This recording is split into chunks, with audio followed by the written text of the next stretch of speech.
Hello বন্ধুরা, আজ আমরা একটু অন্যরকম একটা ভালোবাসার গল্প দেখতে চলেছি। আমরা প্রায়ই শুনে থাকি ভালোবাসার টানে এক দেশের ছেলে বা মেয়ে তার নিজের দেশের সবকিছু ছেড়ে অন্য দেশে পাড়ি জমিয়েছে। বর্তমানে অনলাইনে আমরা এমন ঘটনা প্রায়ই দেখছি। এগুলো আমাদের কাছে দেখতে ভালো লাগলেও আশপাশের অনেকের কাছেই হয়তোবা দেখতে ভালো লাগে না, যার জন্য তাদেরকে হতে হয় নানা রকম বাধা বিপত্তির শিকার। আর এত সবকিছু উপেক্ষা করে অনেকেই ছুটে যান তার প্রিয় মানুষটির কাছে। তো চলুন দেখে আসা যাক এই সাদা এবং কালো চামড়ার দুই বর্ণের মানুষের কাছে আসার ভিন্নধর্মী এক গল্প। Give myself to you as my only love in life, to love you, honor you. প্রতি বছর প্রায় 4 মিলিয়ন আফ্রিকান মানুষ আমেরিকাতে পাড়ি জমানোর চেষ্টা করে। তার মধ্যে কেবল বড়জোর 20,000ই সফল হতে পারে। কিন্তু আজকে এমন একজন নারীর কথা শুনবো যিনি আমেরিকার মতো জন্মভূমি ছেড়ে বসবাস করছেন আফ্রিকার মতো একটি প্রত্যন্ত গ্রামে। অবাক করা ব্যাপার হলো, আমেরিকা এমন একটা দেশ যেখানে বসবাস করার স্বপ্ন সবাই দেখে, কিন্তু তা ছেড়ে ছোট্ট গ্রামে সারা জীবনের জন্য চলে আসার পেছনে কারণটা কি? উন্নত জীবন ব্যবস্থা কিংবা অর্থ কোনোটাই তার দেশ ছাড়ার কারণ নয়। কেলি ওয়ান ইয়নির কাছে ভালোবাসাই একমাত্র এবং যথেষ্ট কারণ ছিল তার নিজের দেশ ত্যাগ করার জন্য। ভালোবাসার সংজ্ঞা আসলে এক একজনের কাছে এক এক রকম। আর কেলির কাছে ভালোবাসা মানে হলো স্যাক্রিফাইস। যে তার ভালোবাসার জন্য নিজের দেশকেই স্যাক্রিফাইস করেছে। এমনকি সে তার নিজের শখের পিয়ানো এবং গাড়িটাও বিক্রি করে দিয়েছিল শুধুমাত্র কেনিয়া যাবার টিকিট কেনার জন্য। My name is Carrie Joy Wanyoni. I quit my job and I took all of my volunteer activities with church and gave them to someone else. I sold my car. I ended my contract with my apartment. I sold my piano. I used the money from the car and the piano to buy a one-way ticket to Kenya. In my heart, I was hurting because I was falling in love with Albert because God told me he was my husband, so I allowed myself to have feelings for him. কেনিয়াতে বসবাসকারী Albert নামক এক লোককে ভালোবেসেই মূলত কেলি তার জন্মভূমি ছেড়ে দিয়েছিলেন। কিন্তু এত কিছু স্যাক্রিফাইস করার বিনিময়ে কেলির জীবনে ঘটেছিল এমন সব আশ্চর্য ঘটনা যা শুনলে আপনিও হয়তো চমকে উঠবেন। আমেরিকান বংশোদ্ভূত কেলি জন্মগ্রহণ করেছিল একটি খ্রিস্টান পরিবারে। ছোটবেলা থেকেই তার স্বপ্ন ছিল সে একজন মিশনারি হবে এবং নিজেকে নিয়োজিত করবে মানব সেবায়। সেই সাথে নিজেকে দেখতে চেয়েছিল একজন কৃষক হিসেবে। তবে বর্তমানে কেলি আফ্রিকার কেনিয়া থেকে কিছুটা দূরে বুমালা নামক একটি জায়গায় তার স্বামী অ্যালবার্ট সাথে জীবনযাপন করছেন। My dream as a kid was to be a missionary and a farmer, but I didn't know I could do both. And here I am in Bungoma, Kenya, doing both of them now. বর্তমানে Albert এবং কেলি দম্পতি মাত্র একটা রুমের একটা ছোট বাসায় থাকে। একটা রুমেই তাদের খাওয়া, থাকা এবং রান্নার কাজ চলে। সেই রুমে ছোট্ট একটা জানালা এবং একটা টেবিল আছে, যেটাই বসেই কেলি তার অফিসের কাজকর্ম সেরে ফেলে। কেলির কাজগুলো অনলাইনে হওয়ায় আফ্রিকার এই প্রত্যন্ত গ্রামে বসেও সে আমেরিকার কাজ সামলায়। কেলির মতো করে যারা অনলাইনে কিছু করতে চান তাদের জন্য মায়াজালের পক্ষ থেকে সাবস্ক্রাইবারদের জন্য ছোট্ট একটা অপরচুনিটি আছে। বিস্তারিত জানুন এই ভিডিওর ডেসক্রিপশনে। সারাদিনের বাসার কাজ শেষ করে কেলি তার ল্যাপটপ নিয়ে বসে অফিসের কোনো কাজ থাকলে তা শেষ করার জন্য। একই সাথে তার ছোট বাচ্চাদেরও খেয়াল রাখতে হয়। বিয়ের আগে থেকেই কেলির সাথে তার স্বামীর পরিচয়। তবে মজার ব্যাপার হলো তাদের বিয়ে আর 5টা সাধারণ বিয়ের মতো হয়নি, কারণ কেলি আমেরিকান হলেও অ্যালবার্ট বিন্দুমাত্র ইংরেজি জানত না। My wife is Carrie. It is Onyoni. This one is from us all. Kazi yangu ya kwanza ilikuwa kazi ya kuweka mawe kwa lori,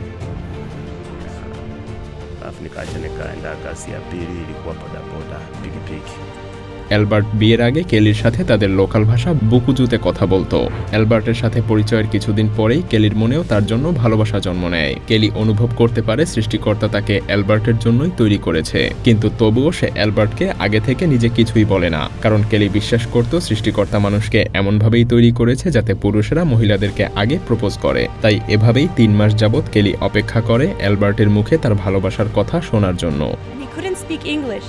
He just greeted us in Bukusu, and he told us that he'd been praying for us along with the rest of the team. And as he was speaking and talking about how God was speaking to him, God spoke to my heart. He said, "That man is your husband." So I was a little bit excited that God told me who my husband was, but I didn't say anything because to me I believe that God made the man to pursue the woman. So I waited and I didn't say anything. I said, if I heard right, if this man is really meant to be my husband, he will make a move for me. So I waited. For 3 months I waited. কিন্তু Albert অনেক লাজুক ছিল, তাই সে কেলির কাছে তেমন একটা আসতো না। কেলি বুঝতে পারে দুজন ঠিকঠাকভাবে কথা না বলতে পারলে আসলে অনেক সমস্যা দেখা দিবে তাদের জীবনে। তাই সে সৃষ্টিকর্তার কাছে প্রার্থনা করতে থাকে তিনি যাতে তাকে বা অ্যালবার্টের মধ্যে যে কোনো একজনকে অন্যজনের ভাষা শেখার মতো ক্ষমতা দেয়। যদিও কেলি তখনও জানতো না যে অ্যালবার্টও এই একই দোয়া করত। পরে অবশ্য এটা জানতে পেরে কেলি বেশ অবাক হয়ে যায়। So I waited. For 3 months I waited. And he didn't speak to me. If I walked into a room where he was and I said, let me get to know this man who's supposed to be my husband, I would go to the room and he would run away. I thought this guy Albert, he doesn't like me. He's running away from me for a reason. So I asked his brother one day, I said, does your brother not like me? Did I do something to offend your brother? And then after that, Albert and I started talking, but he didn't know English. অবশেষে প্রায় 3 মাস পর হঠাৎ একদিন Albert কেলির সামনে এসে ইংরেজিতে বলে, how are you? He had small kidogo understanding of English. So he came to the compound that I was staying in with the ministry and he just greeted me in English. He said, how are you? Which I had never heard him say one word in English. I was very excited. I said, I'm fine. অ্যালবার্টকে ইংরেজি বলতে শুনে কেলি বেশ অবাক হয়ে যায়। সেই সাথে সে অনেক খুশিও হয়। সে ভাবে সৃষ্টিকর্তা তাদের প্রার্থনা শুনেছেন।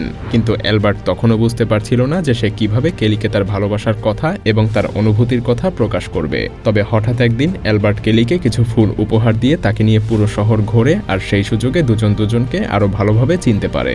তাদের মধ্যে ভালো লাগা আরও বেড়ে যায়। এর ঠিক 3 দিন পর অ্যালবার্ট তাদের স্থানীয় ভাষায় কেলিকে আই লাভ ইউ বলে ফেলে। অ্যালবার্ট ভয়ে ছিল যে কেলি হয়তোবা তার এই কথা শুনে অনেক রাগ করবে, কিন্তু কেলি বুঝতে পারে যে অ্যালবার্ট কতটা কষ্ট করে আর কত কিছু ভেবে এই কথা বলেছে।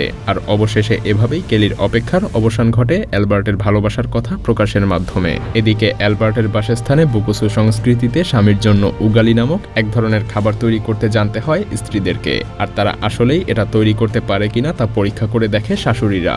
আর তাই এই উগালির কথা ভেবেই কেলি অনেক চিন্তিত হয়ে পড়ে। তাই সে একদিন রেস্টুরেন্টে বসে অ্যালবার্টকে সব খুলে বলে যে আমি তো তোমার জন্য উগালি রান্না করতে পারবো না। But I was so worried because here in the Bukusu culture, you have to be able to cook ugali and have to cook it very well. It's not just like kind of cooking ugali. You have to get all the lumps out. You have to make it so it's not sticky. You can handle it well, not too dry. And the mother-in-law is supposed to watch you and see if you can cook good ugali to take care of her son. I said, Albert, I don't know. I know God told me I'm your wife, but I can't cook ugali. Albert এটা শুনে কেলির হাত ধরে রেখে বলে, তুমি পারো না তো কি হয়েছে, আমি তোমাকে বানিয়ে খাওয়াবো। He said, my wife, I will cook the ugali. এটা শুনে কেলি অনেক অভিভূত হয়ে যায়, কারণ বুকুসু সংস্কৃতিতে ছেলেরা উগালি বানিয়ে মেয়েদেরকে খাওয়ানো তাদের সম্পূর্ণ সংস্কৃতির নিয়ম নীতি বিরুদ্ধ। অ্যালবার্ট যেহেতু কেলির জন্য তার সংস্কৃতিকেও পরোয়া করে না, তাই নিশ্চিত এটা তার প্রতি অ্যালবার্টের সত্যিকারের ভালোবাসার নিদর্শন। কারণ এর আগেও অনেকেই কেলিকে বিয়ে করতে চেয়েছিল, কিন্তু কেলি বুঝতে পারত যে তারা তাকে সত্যিকারের ভালোবাসত না। তারা ভাবত কেলির হয়তোবা অনেক টাকা পয়সা আছে আর তাকে বিয়ে করে আমেরিকা চলে যাবে, কিন্তু অ্যালবার্ট এসব থেকে একদম ব্যতিক্রম ছিল। আর তাই অ্যালবার্ট এবং কেলি কোনো রকম দেরি না করেই বিয়ের সিদ্ধান্ত নেয়। I had many people trying to marry me before Albert. But I kept, you can tell when something is fake. But this one was real. কেলি তার বাবা মাকে জানায়। কেলির মা বাবা বেশ চিন্তিত হয়ে পড়ে, কারণ কেলি এবং অ্যালবার্ট নিজেদের মধ্যে কিভাবে যোগাযোগ রাখবে এটা ভেবে। তবুও অবশেষে তারা কেলিকে বিয়ের অনুমতি দিয়ে দেয়। অল্প কিছু লোকের উপস্থিতিতে কেলি এবং অ্যালবার্টের বিয়ে সম্পন্ন হয়।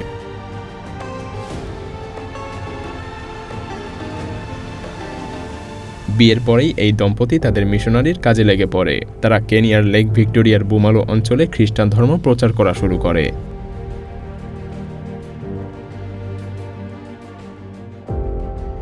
আর এখন কেলির বাচ্চারা যখন বাইরে খেলাধুলা করে, কেলি তখন থালা বাসন এবং কাপড় চোপড় ধোয়, সেটাও কিনা খালি হাতে। মূলত আমেরিকানরা সাধারণত এসব কাজ খালি হাতে কখনোই করে না, তাই কেলির এসব কাজে ভালোভাবেই বোঝা যায় সে আফ্রিকান সংস্কৃতির সাথে ওতপ্রোতভাবে জড়িয়ে পড়েছে। Marriage is wonderful, especially when you're married to the right person. There are so many blessings. There's a lot of, your heart is content, but marriage is not without its difficulties. And Albert and I have had a lot of difficulties as we go through life. There were times that I've almost died from sickness, and he's had to come in and be there. He's had to help do things around the house that he doesn't usually do because of the sickness that I had malaria very bad, and I was almost dead. The doctors had to help bring me back to life, and I was pregnant at the time, so thanks to God I'm alive, and my son Zachariah, my firstborn, is alive because I was pregnant with him at the time. It was just a complete miracle story. I mean, I could talk for a long time on that one, but I won't. তাদের ছোট একটা মুরগির ফার্মও ছিল, যেখানে তারা মুরগি পালতো এবং এগুলো দিয়ে তারা বিপদের সময় বেশ সাহায্যও পেত।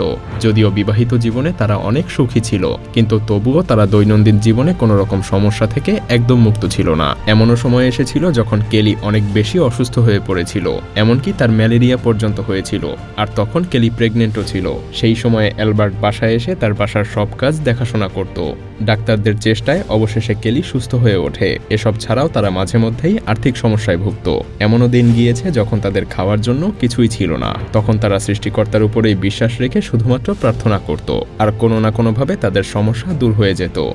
And even if we don't have anything but one meal, we'll always share what we have. And I know it's hard to believe that a Zungu, a white person living here in Kenya, can be without extra money. And God always provides. But we've had times where we got down and everything in the house, we had like one meal of potatoes left. So I was splitting those potatoes and making meals for the kids and not eating. And praying, God, bring money in. Bring something so we can support this family. Every time. Even if I don't speak the words to someone, God always brings in something and provides at the last minute. Sometimes we have everything we need. And sometimes we've had almost nothing, but at that time, God has always proven himself faithful. Albert Kelly দম্পতি তাদের মিশনারির কাজকে আরও এগিয়ে নিতে সর্বোচ্চ চেষ্টা করছে। আরও বেশি মানুষের সাথে তাদের যোগাযোগ এবং কাজের জন্য তারা বিভিন্ন স্কুল, কলেজ এবং ট্রেনিং সেন্টারও তৈরি করার কথা ভাবছে।